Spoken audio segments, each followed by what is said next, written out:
In a world filled with negativity, there shines a beacon of hope. Welcome to Spanning the Need, your source for uplifting stories from the Mahoning Valley. We believe in inspiring the uninspired. Join us in spreading joy one story at a time. Submit your good news today. Spanning the Need, inspiring the uninspired. Hi everyone, welcome to another edition of Spanning the Need, inspiring the uninspired. We're here tonight with Tim Saxton, the Superintendent of Boardman Local Schools, and a gentleman who's about to retire after over 35, 36 years of being in education. That's correct. How's that feel? I mean, you're at your, we're not even less than a month away. How's it feel? I guess when you 36 years and when you think of retirement, a lot of people said it just means you're old. I don't feel old, not at all. And I was hoping when I got to retirement age, I'd be a lot more mature. I don't feel old or mature, so I don't know what's wrong with me. Well, experience. I feel experienced. So someone that used to work in higher education for 22 years, I can say that the kids made me young. Yeah, I agree with that. They're college kids, but they're 18 and 22 years old, and so it's like, is that kind of? I was just saying that to somebody today that I was a high school teacher and high school assistant principal, high school coach, high school principal, and then finally went into the central office of superintendency. But the bulk of my career was high school, and working with kids 14 to 18 years old. It does keep you young. You understand the lingo, you understand what they're into, you understand technology.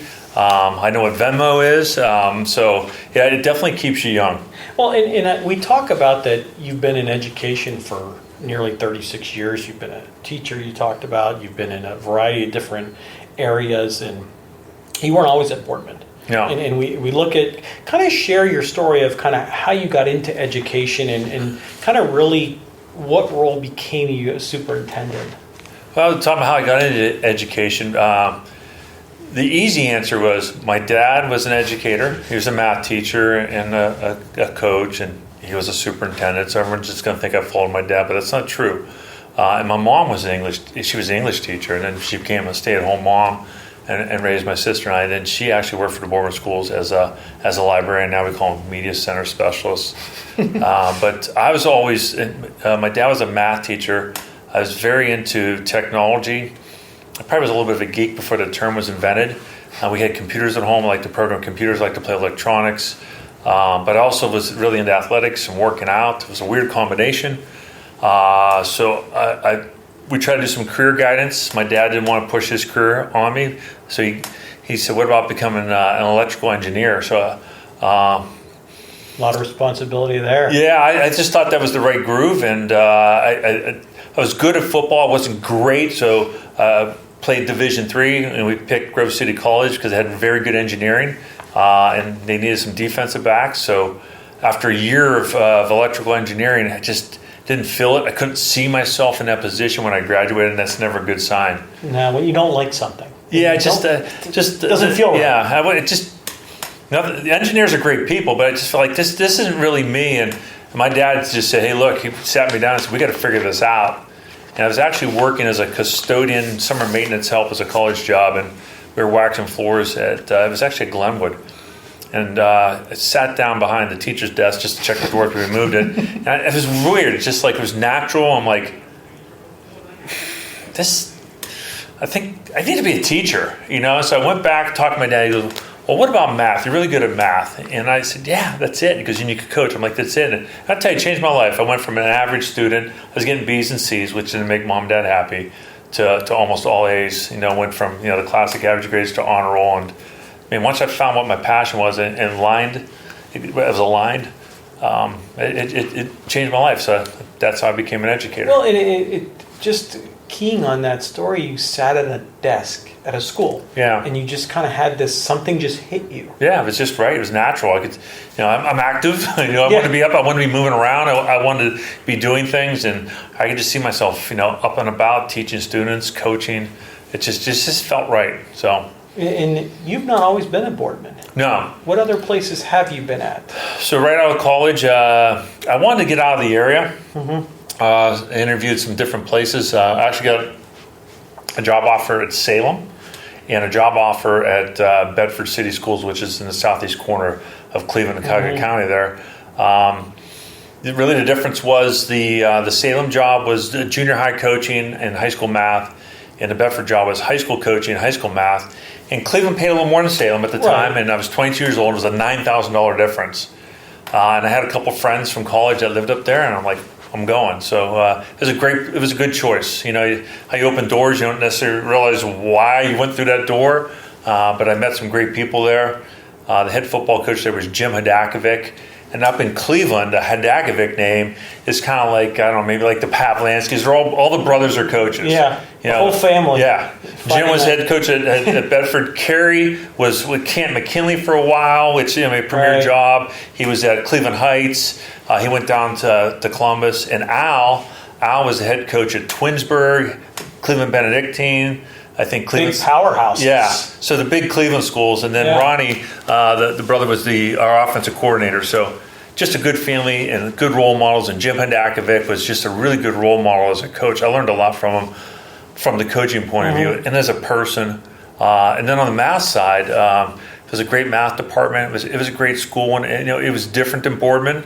Boardman at the time didn't have a whole lot of diversity. There was a lot of diversity at Bedford, and it actually served 4 small cities. And so it was just, we had 4 distinct cities that fed into that school. It was just a great place to be, and great kids, and I learned a lot. Well, and you, like you said, one door closes, another one opens, and you kind of move to different areas, and you learn a lot. Right. Because this area may not be the same as the Cleveland area, but may be the same as southeast Ohio. Yeah. Or it may not, depending on where you are. And I see that thing was important was, I had gone away to college.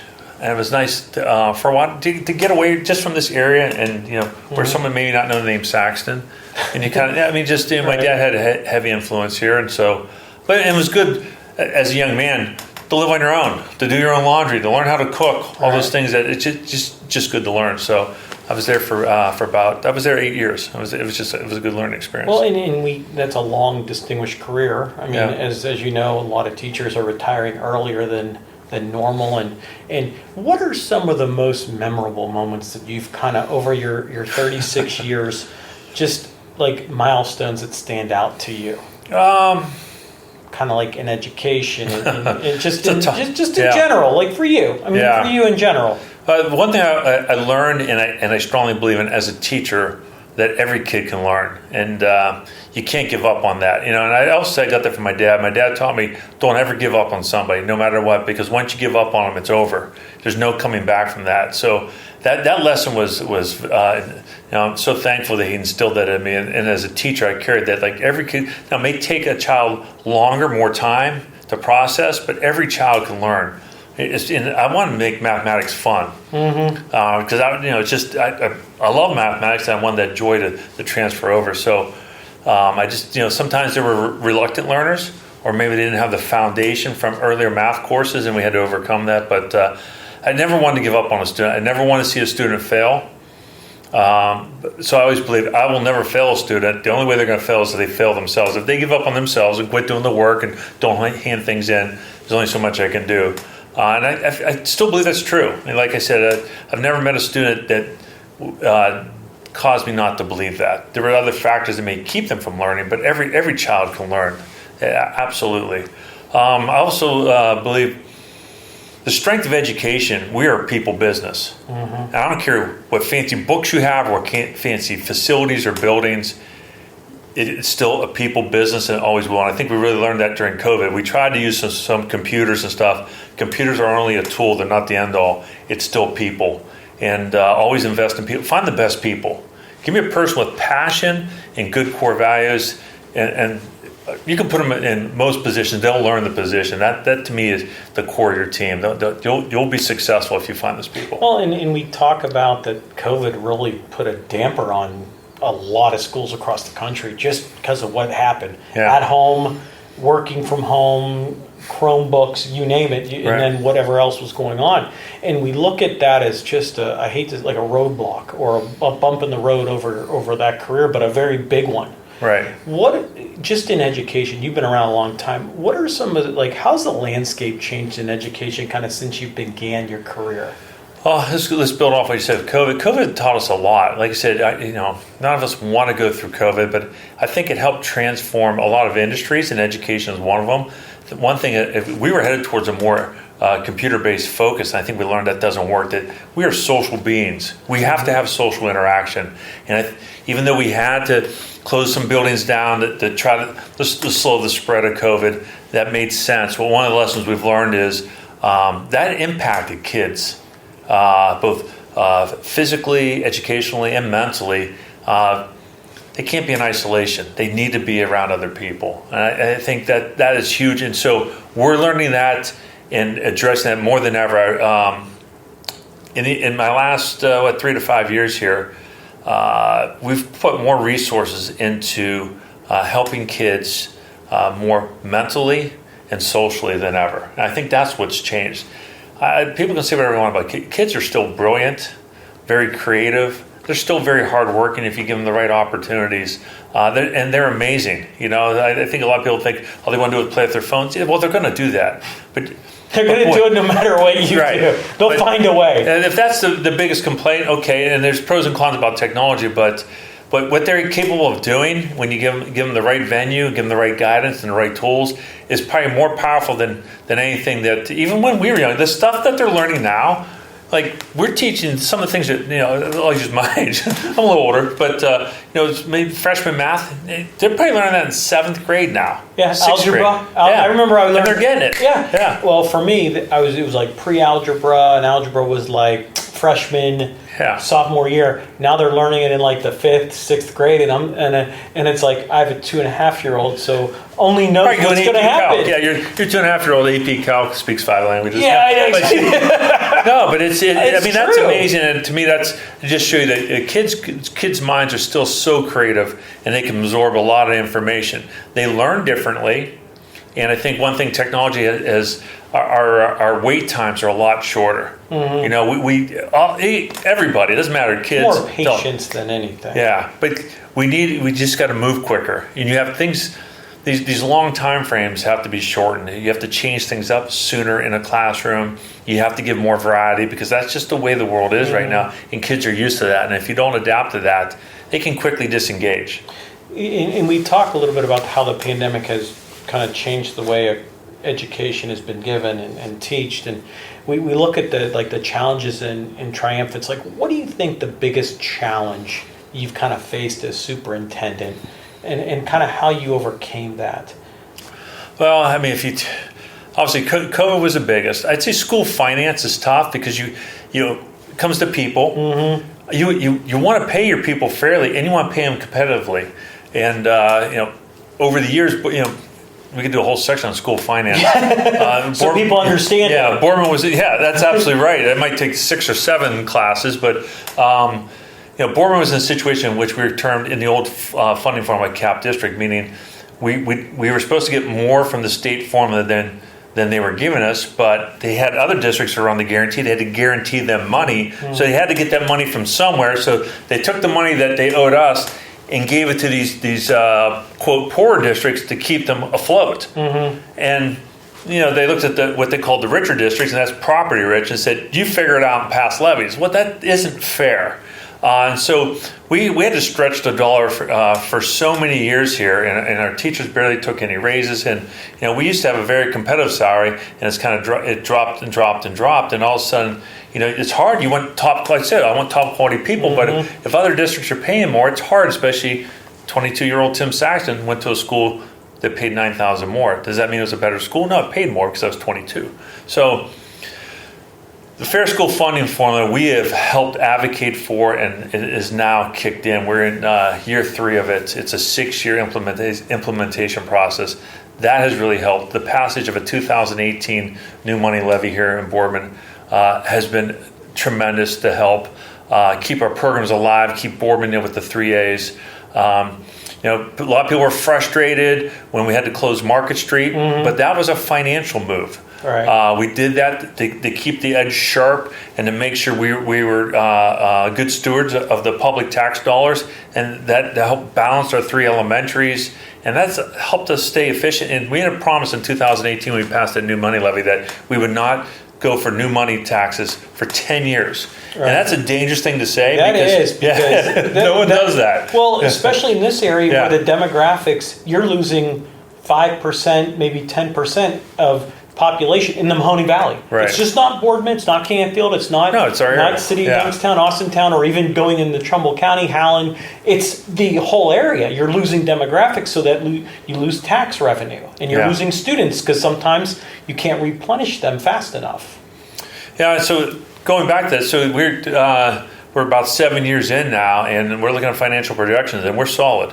I said we're going to be able to honor that promise, and I feel like, and then some. So the question, to make sure I answer, was really, for a superintendent, you think about academics, but we always say it's the golden rule. And everyone's like, the golden rule? Yeah, it takes gold to make the schools work. And we are a people business, so when you take a look at our budgets, 80% of that budget is going to go towards our people, because that's you invest in your people. Salary. Right, benefits and salary. Now, some people may be frustrated with that, but again, you put a good person. Everyone's been impacted by, everyone who's watching this, we all can name several teachers that have impacted our life. What price do you put on that? There isn't one.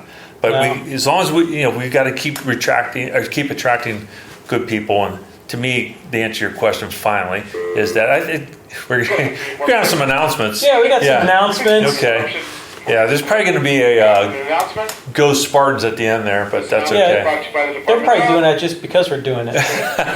They know exactly. So we talk about bus 11. Well, I'll tell you one thing that's been frustrating. As you hear the bus announcement, that's probably a new challenge. Transportation, finding drivers. Right. So what you hear there is drivers calling off, shifting routes. So we have to every day, this is a daily event, just to get kids home. That's been very frustrating for us. We can just stop right there. We'll cut it. Bus 13. Students who ride bus 42, you will look for bus 12. 42 will be 12. Recap quick. 11 will be 42. That's always so tough. 9 will be 13, and 42 will be 12. So students, that is right. If you ride 11, you are also going to be on 12. So 11 and 42 are both on 12. We'll cut it. It sounds like one of those baseball. Who's on first? Second. Go Twins! He's done. Don't worry, we won't. And that's a great point. Transportation. Yeah. I mean, because all I see every time is school districts trying to hire bus drivers. Wherever you see it, news or online. Right. It's across our nation, and it's you talk about challenges. One we never predicted. So we are excited about the product we offer at Boardman. We want kids in school. We want kids in front of these fantastic teachers in exciting classrooms. This is the first time in my career I have a transportation supervisor come in and says, I don't have a bus to bring these kids to school. I'm like, what? So we have to wait till a bus makes its run and send it on a second run and delay those kids about an hour or so. That was, for me, it was heartbreaking that here we are, great systems, great people, great products, and we can't get the kids to our building. So that was tough. Sitting on the bus for an hour, so if school starts at 7:30, they may have to get on the bus by 6:30. So, but the good thing is we've attracted. You see the bus out there by the mall. We've attracted more drivers. We've partnered with a third-party vendor to add additional drivers. So we had to throw some resources towards it, but it was worth it. So, and because I know that wherever you see, my sister was a bus driver at one time at Howland school districts, and so I heard the stories that they're looking for people. She'd always ask me, "Hey, if you know anyone," back about a year or two ago, especially during COVID. Why? I think I always wanted to ask this question: why can't we find drivers? Well, it's really a part-time job. So your job application pool is limited. It isn't the highest paying job, but a lot of our drivers are retired or working a second job. But the benefits, you get a benefits package, and that is always very beneficial. And I will tell you, being a bus driver is probably harder than ever, because if you've driven the streets anywhere in the United States, people. That just stop signs and red lights are now optional or suggestions, and people are distracted. Right. And here you are driving, you have kids on that bus, and it's harder than ever to drive. And like I said, I think all those factors work together, and then the other transportation industries raised their salaries a lot faster than we could and pulled a lot of people out of the talent pool.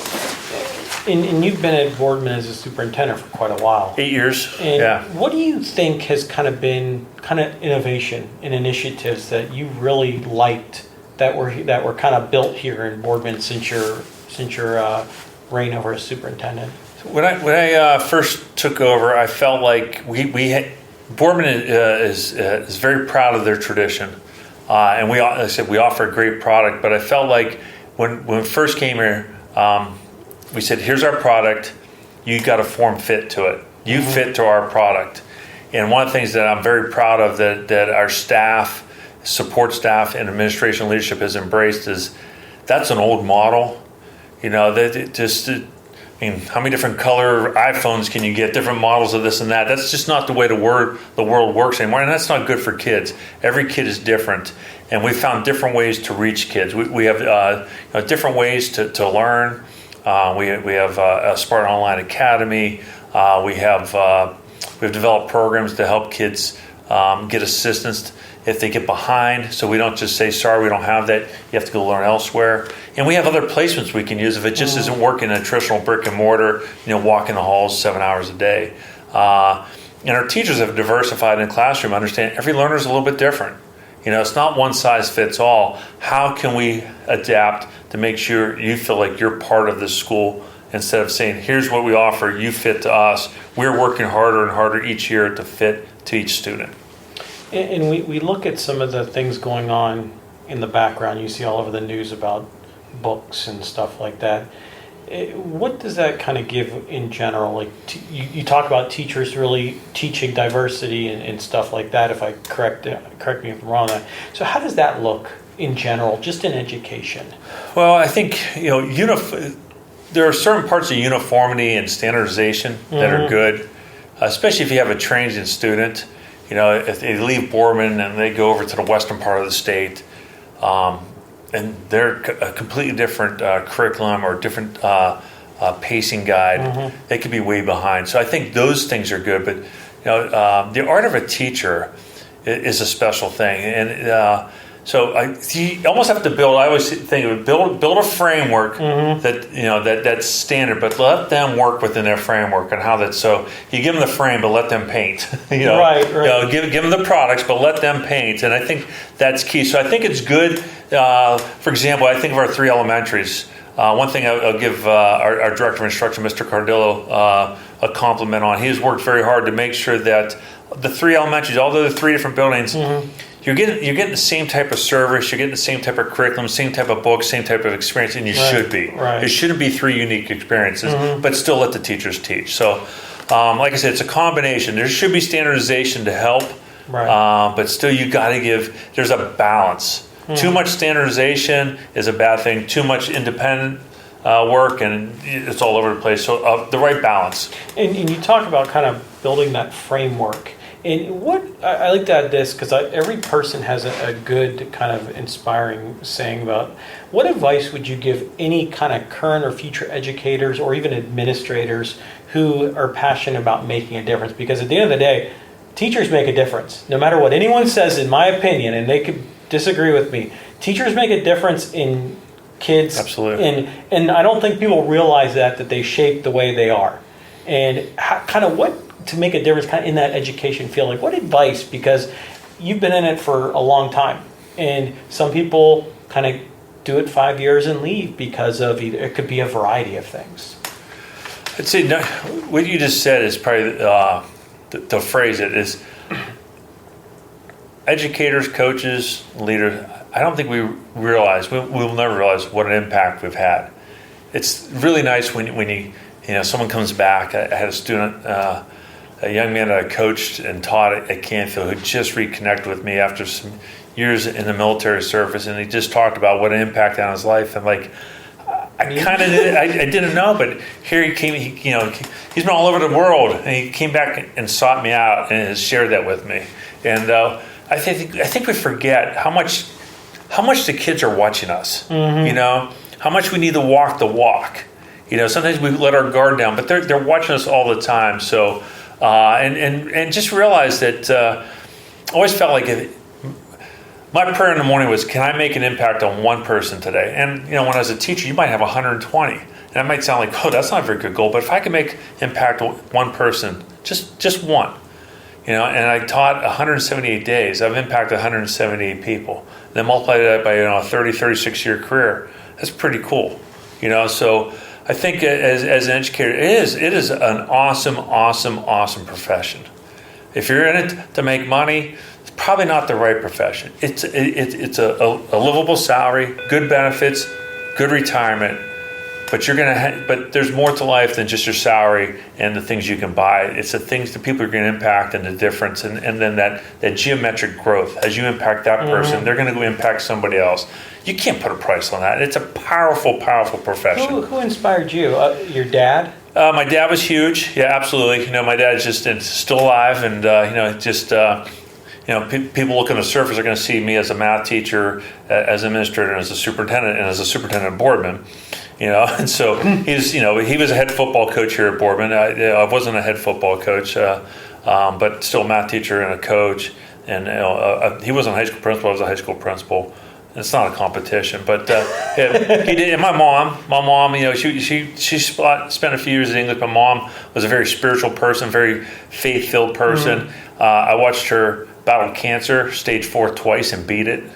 And it's a lot. Yeah, that was impressive. She was a warrior, and I watched my dad take good care of my mom. Towards the end, I lost my mom during COVID. And just watch my dad be just a good man, and be an honorable man and faithful to his wife. So obviously that, as you can tell here, that had some impact on me. Coaches, I had tremendous coaches here at Boardman, Gene Pushik, Roger Patterson, Jack Hay. I still see Jack Hay and Roger Patterson a lot. They're still very active in Boardman. Jim Gutterby as a track coach. Impact. So they had a lot of impact. My college coach, who was the head coach at Grove City, was also defensive back coach, Chris Smith. Just an awesome leader. And then like I mentioned, Jim Hadakovic. Just there's been some good people. I guess I take a little bit of each person. And from a distance, you can't have worked here in Youngstown, been a football coach, or in Ohio and not be impacted by Jim Tressel. Yeah. You watch him as a leader. He has done it right, and what he's done with YSU, what he's done at Ohio State, what he's done. I got a chance to be a young camp counselor coach when I just got out of college, and I was going to coach at Bedford at YSU when he was a young coach there, and got to see the behind the scenes and work with them, and just very, very impressive. Very intense. Yeah, but very impressive. Like I said, you always see walk the walk. I like the new one, since we're doing a little video audio stuff. Your video and audio have to match, because we've all watched a show which the audio is off track, and it just isn't right. And that's the person who says one thing but does another. It's just not right. But I always felt like he was that type of person. My dad was that type of person. Right. And like I said, I've always looked up to those kind of people. So I have to ask this question, because I know I talked to a lot of different superintendents over the years and principals, and we talk about reflection on leadership. Has describe your leadership style changed over the years? Because usually you talk about how you've inspired teachers, or I'm sorry, you inspired students. Right. And you kind of get that inspiration from your family, from friends. Has that changed over the years? I felt like we have to forgive more, judge less. Right. Everybody's dealing with something, and you really, truly have to walk a mile in someone's shoes. Empathy is very powerful. And I became principal here at Boardman High School. I believe I was like 36, 37 years old. And I may not quite have understood why parents made decisions the way they did, because I was a very young parent. My kids were little. But once my girls had gone through high school, I was a much better administrator. I think so. You asked a question. So I think life experiences as a parent have shaped me. But some people around here say, we never see you get mad. Well, I don't think you have to. I mean, I hope they see me be intense and passionate, but you don't have to get mad. to get things done. Like I said, if anything, I'm guilty of maybe being a little too forgiving and seeing. I've always wanted to be accused of being guilty of seeing the good in someone, but I said before, not giving up on someone. I will not give up on someone.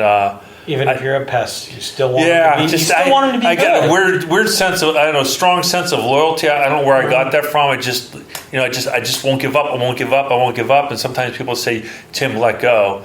And that's probably, I probably wait a little bit longer. But I'm okay with being guilty with that because that allows you to sleep at night. And I think that's something I've learned over time. Everyone wants to be the boss because they're like, oh, it's really cool to fire and hire people. No, it is hard. It is hard. Hiring people because you want to find the right ones. Right. Letting people go because you're impacting their lives. Right. Their lives. You like if you have to let somebody go, also they may not have a salary and benefits, and who knows if they have children. So it's a domino effect. Yeah. So it's not that easy if you care about people. Well, and we look at it as you leave here in the next month, and you have commencement just down the road here next week after, give or take. Yeah. You look at kind of what's that message going to be like when you talk to your final graduation class. Yeah, just thinking about that, I get emotional. So I'm struggling with that a little bit. But in my mind, I think this will be. I did 12, so this will be my 20th commencement talk. That's a lot because we don't have featured speakers. 20 different speeches. Yeah, and so, but I understand there's nobody coming to commencement to hear the superintendent speak. It's part of the ceremony that they're to see their kids. But I do have 330 18, 19, 17-year-olds attention for about 5 minutes. I mean, 5 minutes, not more. And I do believe, I have it, what I want to share with them. So I've just thought back of all the things I've tried to share because I didn't just come to speak. I wanted to share something with them that I would hope, because I got to be honest, I don't remember my commencement speaker, and that's terrible. I just either. don't. I don't remember it either. I mean, yeah. We were probably so hyped to be graduating. Yeah, you're not paying right, and I get it. So I get 3 out of 330, maybe 30 are listening. Right. But like I said, just I've thought about some different things, and I've gotten feedback from different things I've shared. So I'm picking one, and just I'm focusing on that one, and just something that I've realized over time that I hope they listen. I hope their hearts are open to, and it's just a little bit about goes back to my coaching days. I heard someone yell one time as a young coach, "Run your race," and I thought that was the weirdest coaching. I mean, I actually laughed. We run your race. What is that? Run your race? That doesn't mean anything. Well, 36 years later, not too many people are running their races. They're watching other people, and I want to share that message. It's commencement. We've prepared you. This isn't the race. This is the warm up. The race begins. Go run your race. It's not a race, it's a marathon. Yeah, go run it. Yep. Yeah, at your pace. Yeah, exactly. And you look at it as two different things. You got, hey, you're leaving Boardman, going to any college or technical school, or right. Or military, or directly into the workforce. So it's going to be a different experience. Or your gap year.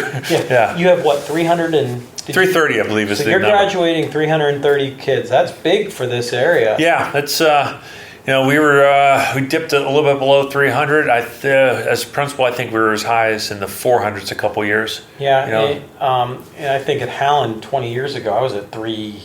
You're at 3. Close to 3 over 3. Yeah. You look at that as now you're going to be retiring. You'll give your commencement speech. What are your plans for the future? You got any projects? Yeah. What are you looking to pursue? Because you've been in education for so long. What's that look like? I don't really know, and that's kind of strange because I usually, I'm a researcher and a planner, so I usually have things planned out. It's not like I just throw all signs. I'm just going to go into retirement without a plan. Obviously, there's a financial plan. Not you. Yeah, that's right. Not you. There's a financial plan in place so we can still keep the lights on in the Saxton household. But I mean, I've been in education for 36 years. You see a lot of things, and if you're doing things long enough, you do get wisdom. And I feel like I have a lot of good educational wisdom. In fact, the last couple of years, it's people, young administrators come in and like have this situation. I'm like, oh yeah, just do this and this. So how'd you know that? I'm like, not because I'm smart, because I've been through it before. You've experienced I know it. what works and what doesn't work. Yeah. Don't step on that landmine. Go this route. I don't want to just leave the educational world and take all that with me. I feel selfish doing that. So just trying to find some jobs in which a career path that I could help other people. Just make sure, hey, I can somehow mentor whatever and share that. So I don't know what that's going to look like. Being a superintendent eats up a lot of your time. Yeah. You can be out every single night at an event and every weekend night at an event. You can be, but you have to have that, what they call it, a life-work balance, or else you'll burn yourself out. I enjoy going to events, our music, our arts, our athletics, our academic clubs, but I'm still human. Right, I need to have my energy to come in and serve the staff and serve our leadership team. So life after superintendency, to me, it's a trade-off. I'm buying some of my time back. I haven't really picked up a golf club with fidelity in 8 years, like to fish. I love to hike. I love the outdoors. And really, all those things have been put on hold for 8 years. So the new superintendent doesn't want to bring you back as a teacher?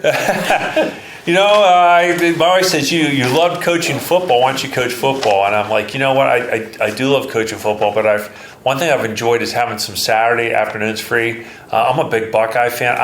My wife says, I don't watch any NFL.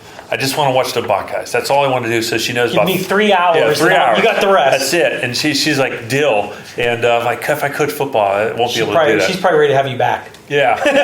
The person in the Saxton household with the biggest smile about my retirement is my wife. Because people don't realize how hard it is on a head coach's wife and a superintendent's wife. I don't read social media. Right. I just don't.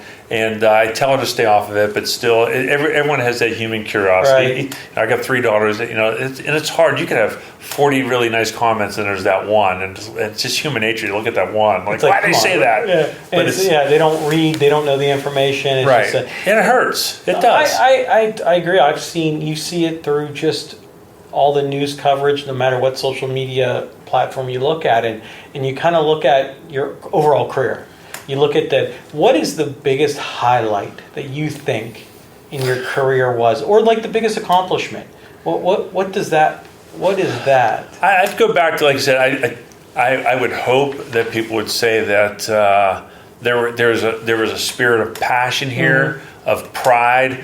But I would hope that one thing's go back to what I said. Big picture, I would hope that we've implemented a place where all kids feel welcomed, no matter which street you live on, no matter what your background, no matter what your faith, religion, skin color. I would hope they feel like they're being a Spartan. Same with our staff. We have a lot of staff that are Boardman graduates. We have some staff that are not, but they're still. I would hope people would feel that way. Other things, like I said, I'm glad we're leaving the district on a very financially stable. If you ask my family, they'll say, like, Dad, we know your number one love is the stadium. And that was a labor of love to be part of the leadership, one of the co-chairs at bringing that stadium home here to Boardman High School. That was absolutely fun, and what a joy. One of your babies. Yeah, One of your projects. You had so much intent. You're like, that is one of my things that I really want to do, and bring it home. So just to show you, we were on vacation in July. Is when the stadium was being built, and we were gone for 2 weeks, and we came back, and all my girls, as soon as they got back and unpacked, they went to go see their boyfriends. My wife went to go see her mom and dad, and I went to see how the stadium was doing. We all said we all went to see our second loves, And so, I get it. I'm like, hey, the video board just came out. I have to see what the video board looks like. I would say I don't like to use the word pride because there's a lot to that word, but that's when I look at that feels good. It's something that the community, not because it's sports, it's just here in the Valley, Friday nights you got the band, you got our BSTN, you got our tech people, you got our student body, you got our families, you got Fair Fries, you got football. It's just it brings everyone together, and so. The facility we have served its time, but now this facility, it brings joy. And like I said, people don't know anything about Boardman. May come here for an away game. They may judge your whole district on what your stadium looks like. It's just the way it is. Right. We call it the front porch. People won't step inside your house. when they used to come knock on your door. But if they step in your front porch and your front porch is nice, they're going to assume the rest of your house is nice. Or if it's not so nice, then they wonder. So even though it's not true, that's just impressions. And sometimes, as we say, the impressions can be reality for people. Yeah. And so, and the last question I have is, number one, congratulations on retirement. We wish you nothing but the best. Yeah. And the last question I have for you is, I ask a lot of my interviewees is, you've had this long career, as we've mentioned several times. If there was one person you would want to meet, past or present, who would it be and why? Oh boy, one person. Well, there could be a couple, but you get the gist of it. If people knew me, I guess I'm a very faith-based person, so I would have to say Christ. Yeah, absolutely. That'd be pretty cool. So definitely. And what would be your first question? Oh man, first question. It wouldn't be a question to say thank you. I don't think it would be a question. I'd just say thank you. So. Mine would probably be like, what do you want me to do? Yeah. Give me the right, because everywhere I go. I'd just say thank you for what you did, and then I'd say, okay. Yeah. What do you want me to do? I need some help here. Guys. Thank you for not wiping me off the face of the earth for this mistake and this mistake and this mistake and this mistake. Thank you for patience and peace and joy and forgiveness and salvation. So absolutely. Well, Tim, I appreciate your time, and we'll talk soon. Yeah. Everyone, thank you for joining us. Tim Saxton, 36 years at Boardman Local Schools, superintendent, and a distinguished career as an educator from around Ohio. We wish him nothing but the best. Thank you for joining us. For more stories and inspiring the uninspired, please go to SpaningTheNeed.com. Everyone have a great night.